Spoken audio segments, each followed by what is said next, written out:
കല്യാണം സ്വർഗത്തിൽ വെച്ച് നടക്കുന്നു എന്നാണല്ലോ പറയാറുള്ളത്. ഇദ്ദേഹത്തിന്റെ മോളുടെ കല്യാണം സ്വർഗം ഓഡിറ്റോറിയത്തിൽ വെച്ചെങ്കിലും നടന്നാൽ മതിയായിരുന്നു. നിത്യോപയോഗ സാധനങ്ങളുടെ വില അടിക്കടി വർദ്ധിച്ചു വരുന്ന ഈ കാലഘട്ടത്തിൽ ഒരു കല്യാണം നടത്തണമെങ്കിൽ എവിടെ മുതൽ ചെലവ് ചുരുക്കേണ്ടി വരും?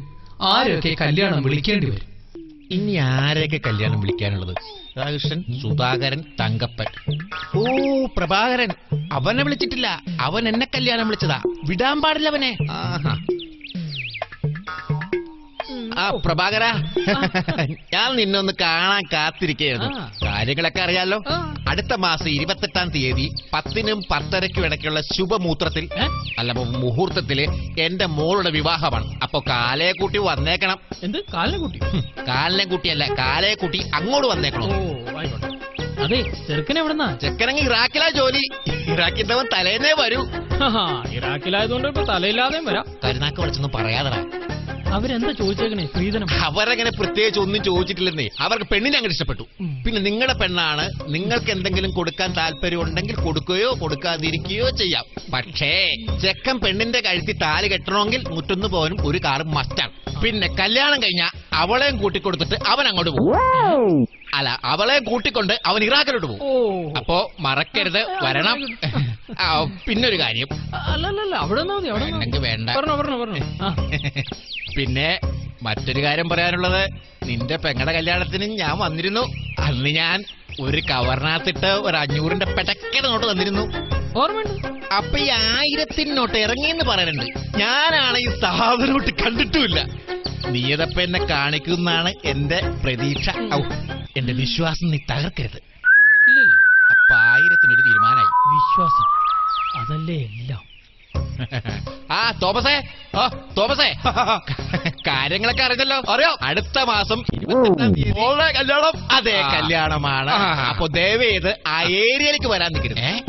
ഈ ഓസിക്ക് വന്ന് നിന്നിട്ട് പോണ ചില തെറ്റുകളുണ്ട്. അതുകൊണ്ട് പറഞ്ഞതാ, മനസ്സിലായല്ലോ. എന്റെ മോളെ, എന്താ ഇത്തിരി വെള്ളം എടുത്തോ. അച്ചാർ വേണോ? എടി പിശാച, മദ്യമല്ല പറഞ്ഞത്, കുടിക്കാൻ ഇത്തിരി പച്ചവെള്ളം എടുക്കാനാ പറഞ്ഞത്. എന്റെ അമ്മോ, മസിലൊക്കെ അങ്ങോട്ട് വെട്ടിക്കയറണം. എല്ലാരും കല്യാണം വിളിച്ചു കഴിഞ്ഞോ? എല്ലാരെയും വിളിച്ചു.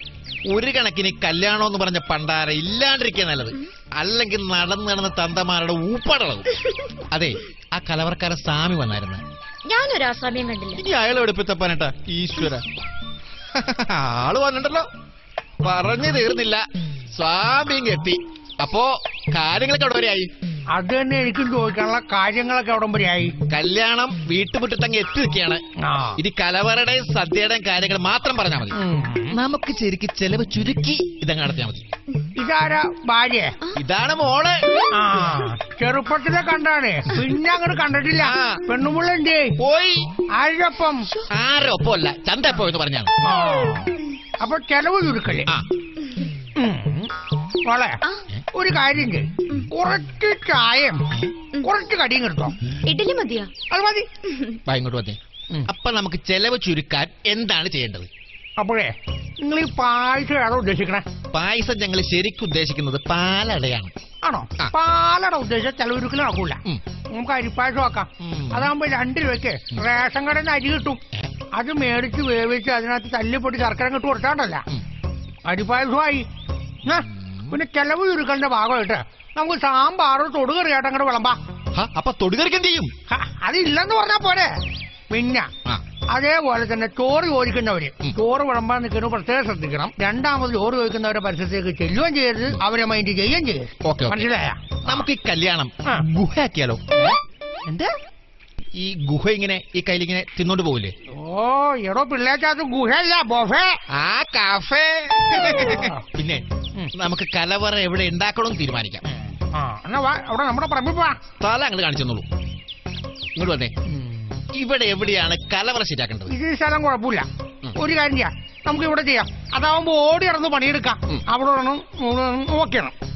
അപ്പൊ ഈ കല്യാണത്തിന് സദ്യക്ക് ഒരു 300 പേരും ഇങ്ങോട്ട് വരും. 300 എന്ന് പറയുമ്പോ നമുക്കൊരു 400 പേരുടെ ഊണ് വെക്കേണ്ടി വരും. ഈ 300 പേരെന്ന് പറയുമ്പോ എന്തിനാ 400 പേരുടെ ഊണ് ഉണ്ടാക്കണത്? എന്റെ പുള്ളേച്ച 300 എന്ന് പറയുമ്പോ 350 പേരുടെ ഊണ് വെക്കണോ? മതി. ആ, പിന്നെ 50 പേരാണ്. 50 പേരുടെ പണിക്കാര്, 49 പെണ്ണുങ്ങളും ഒരാണും. ഇവിടെ പോലീസ് റെയ്ഡ് നടക്കുമോ? ദൈവമേ, ഞാൻ വിചാരിച്ച കാര്യങ്ങൾ നടക്കണേ.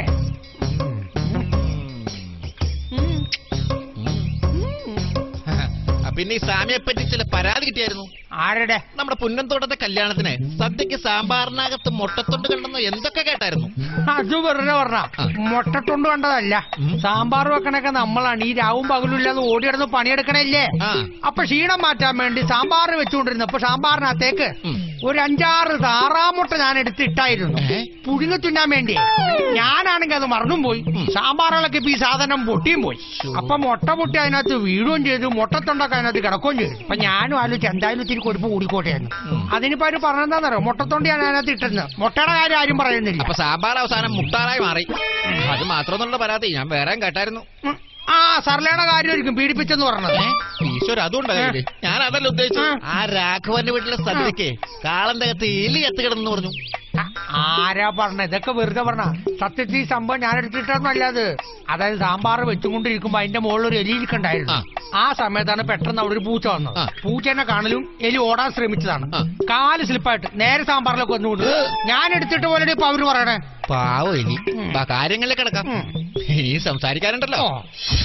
അതെ സ്വാമി, ഈ കല്യാണത്തിന് സ്പെഷ്യൽ ഐറ്റംസ് എന്തെങ്കിലും ഉണ്ടാക്കാൻ പറ്റുമോ? മോളുടെ കൂട്ടുകാരത്തിൽ ആരെങ്കിലും വരണ്ട? 2 പേര് വരാനുണ്ട്.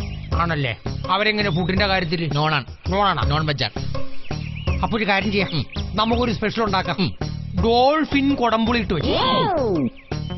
ഡോൾഫിൻ കൊടമ്പുളിയിട്ട് വെക്കണം? ഞാനിതുവരെ കേട്ടിട്ട് പോലുമില്ലല്ലോ. ഞാൻ ഉണ്ടാക്കിയിട്ടില്ല. നമുക്ക് ചെയ്തു നോക്കാന്നേ. ആയിക്കോട്ടെ. അപ്പൊ കല്യാണത്തിന് മൊത്തം 300 പേരാണല്ലോ വരുന്നത്. അപ്പൊ ഒരു 100 പറ അരിയുടെ ചോറ് മതിയാവോ? പിന്നെ മതിയാവും. ചിലപ്പോ ഇനി പോരാണ്ട് വരുമോ? ചിലപ്പോ പോരാതെ വരും. പോരാതെ വരും.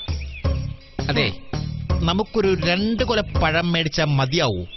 പിന്നെ 2 പോരെ? 2 മതി. പോരാണ്ട് വരുമോ? ചിലപ്പോ വരും. പോരാണ്ട് വരും. മതിയാവുന്നേ. പിന്നല്ലാണ്ട് അതുപോലെ എന്തിനുള്ളത് ഗുണം മേടിച്ചു നോക്കണേ? ഈ 300 പേരെന്ന് പറയുമ്പോൾ നമുക്കൊരു 600 പപ്പടം വേണ്ടി വരില്ലേ? പിന്നെ 600 പപ്പടം പോരെ? അത് മതി. 600 പപ്പടം മതിയാവോ? ചിലപ്പോ പോരാതെ വരും. പോരാതെ വരും. ചിലപ്പോ പോരാണ്ടങ്ങ വരുമോ? നമ്മൾ ഈ പായസം 100 ലിറ്ററാ പറഞ്ഞിരിക്കുന്നത്. ഈ 100 ലിറ്റർ മതിയാവോ? അത് മതി. അത് മതി. അത് മതിയാവും. ഇനി പോരാണ്ടങ്ങ വരുമോ? അയ്യോ, പോരാതെ വരും. ചിലപ്പോ പോരാതെ വരും. ഞാനെന്ത് പറഞ്ഞാൽ അത് തന്നെ ഇങ്ങോട്ട് പറയണത് മാങ്ങാത്രയാണ്. അത് കൊള്ളാലോ പിള്ളേച്ച. എടോ, തന്റെ മോളുടെ കല്യാണത്തിന് എന്തുണ്ടാക്കണമെന്ന് താൻ തീരുമാനിക്കണം. ഞാനല്ലല്ലോ ഉണ്ടാക്കിയത്, പിള്ളേച്ചനല്ലേ? അല്ല പിന്നെ